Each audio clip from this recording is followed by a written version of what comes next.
Welcome students. तो अब हम पढ़ेंगे चैप्टर 5 के धातुओं के निष्कर्षण के बारे में। ठीक है, हमारा जो टॉपिक है चैप्टर 5 का जो है 12th केमिस्ट्री में धातुओं के निष्कर्षण।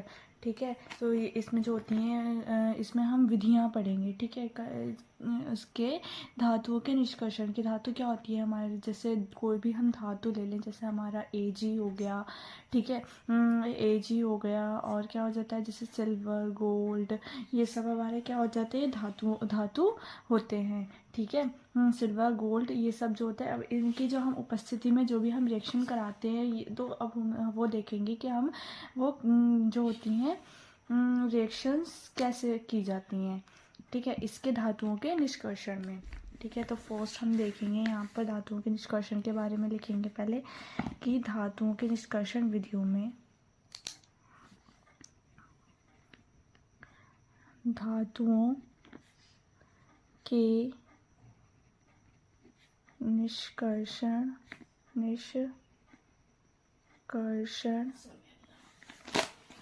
धातुओं के निष्कर्षण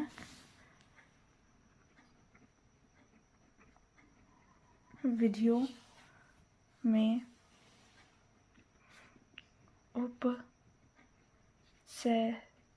उपसंयोजक यौगिकों का महत्व निम्न प्रकार है कि। ठीक है, तो हमारा चैप्टर जो है उपसंयोजक यौगिक होता है, तो हम उसी में तो धातुओं का निष्कर्षण पढ़ेंगे। ठीक है, उसी में तो हम जो है रिएक्शंस वगैरह हमारे जो है वो करेंगे हम किसमें, धातु के निष्कर्षण विधियों में उपसंयोजक यौगिकों का निम्न प्रकार है। ठीक है, तो फर्स्ट हम पढ़ेंगे यहाँ पर साइनो संकुल विधि पढ़ेंगे। सबसे पहले हम कौन सी विधि पढ़ेंगे, साइनो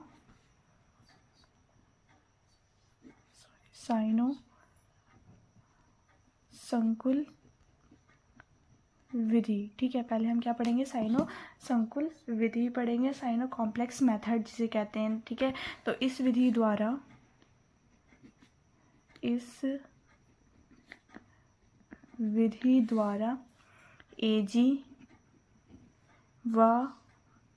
होता है हमारा सिल्वर, Au होता है हमारा गोल्ड का निष्कर्षण किया जाता है,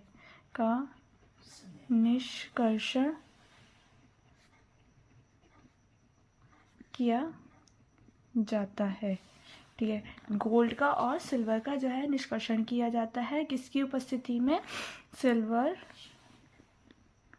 व गोल्ड वायु की उपस्थिति में, सिल्वर व गोल्ड वायु की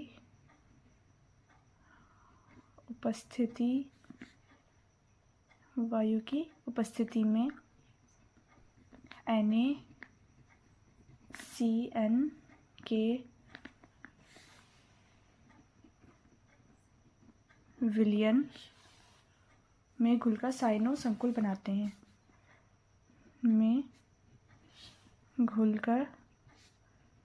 साइनो संकुल बनाते हैं व इस विलयन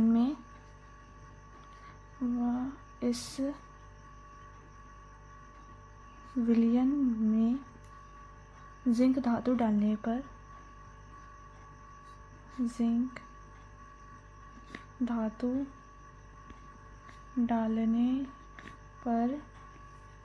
सिल्वर व गोल्ड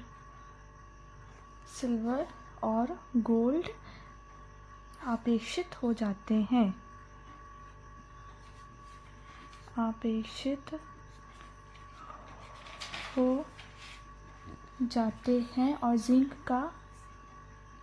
और जिंक का साइनो संकुल बन जाता है। ठीक है, तो हम इसका जो है निष्कर्षण करते हैं। तो उदाहरण हम क्या लेते हैं, उदाहरण में हम लेते हैं चट्टानों से गोल्ड का निष्कर्षण। उदाहरण जो है हमारा चट्टानों से गोल्ड का निष्कर्षण। ठीक है, तो हम यहाँ पर क्या लेते हैं, पहले हम ले लेते हैं यहाँ पर AU मतलब गोल्ड, AU यहाँ पर हम 2AU ले लेते हैं। ठीक है, NaCN मतलब सोडियम साइनाइड ले लेते हैं हम यहाँ पर AU प्लस NaCN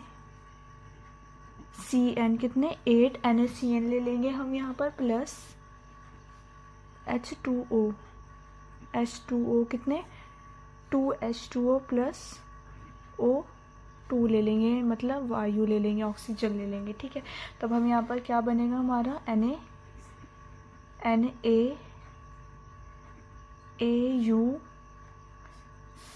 का होल स्क्वायर। ठीक है, और यहाँ पर Na कितने आ जाएंगे हमारा 4। ठीक है, प्लस NaOH4 NaOH। तो यहाँ पर क्या बन गया, ये सोडियम डाइसाइनोएजरेट। इसको हम लिख लेंगे यहाँ पर सोडियम डाइसाइनोएजरेट। ठीक है, सोडियम डाइसाइनोएजरेट। और यहाँ पे क्या हो जाएगा, ये सोडियम हाइड्रोक्साइड। ठीक है, ये बन जाएगा यहाँ पर किससे, इसकी जो हम रिएक्शन AuNaCN H2O और वायु की उपस्थिति में हम जब इसकी रिएक्शन कराएंगे तो यहाँ पर क्या बन जाएगा, सोडियम डाइसाइनोएजरेट और सोडियम हाइड्रोक्साइड। ठीक है, तो अब हम एक और देख लेते हैं। अब हम ले लेंगे यहाँ पर NaAUCN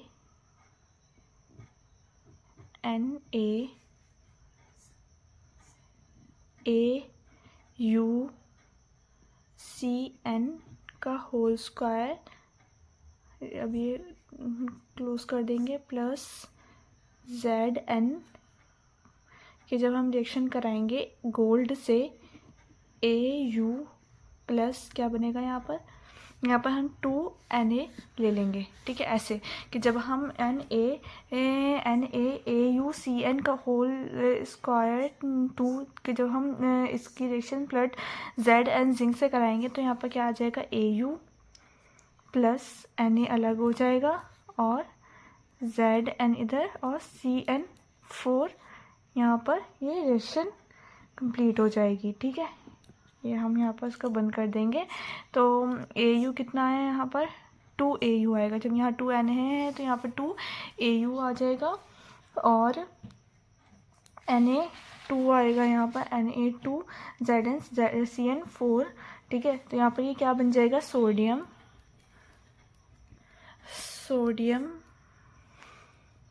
टेट्रासाइनो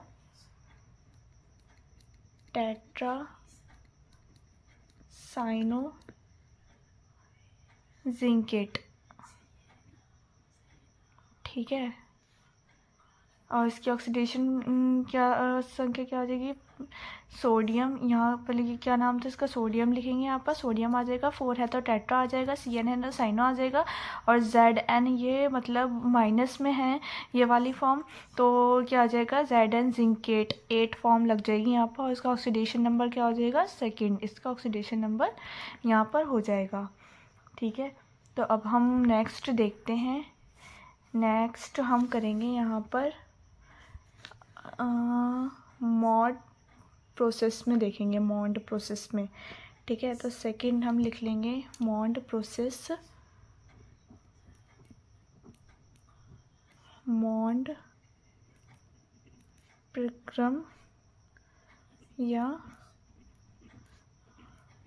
मॉन्ड प्रोसेस। ठीक है, तो हम ले लेंगे मॉन्ड प्रक्रम, मॉन्ड प्रक्रम द्वारा निकेल का निष्कर्षण किया जाता है। निकेल का निष्कर्षण किया जाता है। ठीक है, तो अब हम इसकी रिएक्शन कराते हैं। यहाँ पर मॉन्ड प्रक्रम द्वारा किसका, निकेल का जो है निष्कर्षण किया जाता है यहाँ पर। ठीक है, ठीक है, तो हम यहाँ पर इसकी रिएक्शन करा देंगे। Ni प्लस 4CO की जब हम रिएक्शन कराएंगे तो यहाँ पर क्या आ जाएगा, NiCO4 कितने डिग्री सेल्सियस में, 230 डिग्री सेल्सियस पर जब हम इसकी रिएक्शन कराएंगे तो यहाँ पर क्या बन जाएगा, निकल का निष्कर्षण हो जाएगा। निकल यहाँ पर कौन से फॉर्म में है, सोडियम सॉलिड फॉर्म में है। ठीक है, तो प्लस 4CO यहाँ ये शुद्ध निकल निकल कर आ जाएगा और ये क्या है, कार्बन मोनोऑक्साइड। और यहाँ पे क्या बन रहा है, ये टेट्रा कार्बोनिल निकल, टेट्रा कार्बोनिल निकल। ठीक है, ये क्या है, टेट्रा कार्बोनिल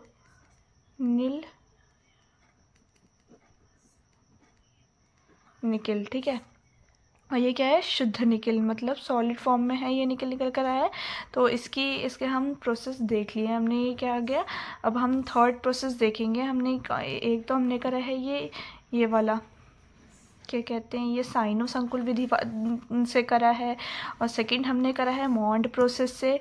ठीक है, और थर्ड हम करेंगे कार्बोनिल संकुल विधि से। तो अब हम देखेंगे कार्बोनिल कॉम्प्लेक्स विधि, मतलब कार्बोनिल कॉम्प्लेक्स मेथड। अब हम ये वाला मेथड में क्या है कि इस विधि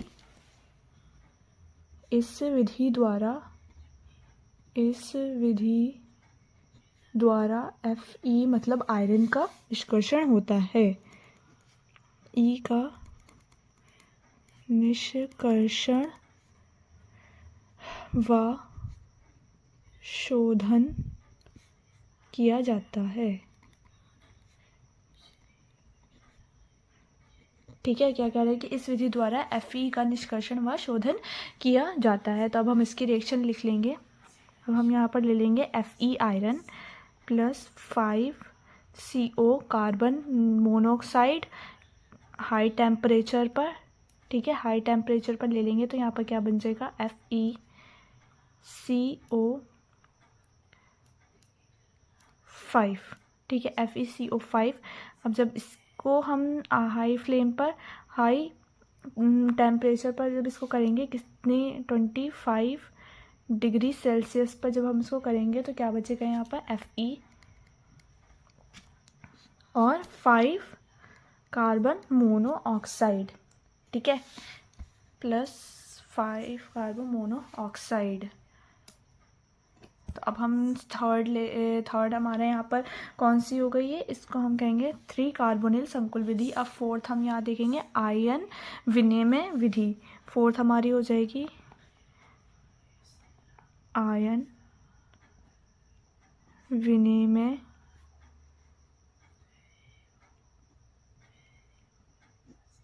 विधि। ठीक है, आयन एक्सचेंज मेथड। ठीक है, आयन विनिमय विधि या आयन एक्सचेंज मेथड भी हम इसको लिख सकते हैं, आयन एक्सचेंज मेथड। ठीक है, इसमें हम क्या लिखते हैं कि इस विधि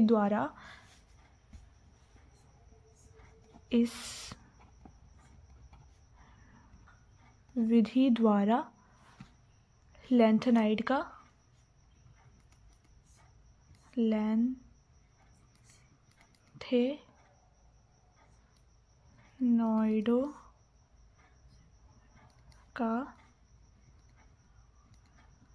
पृथक्करण व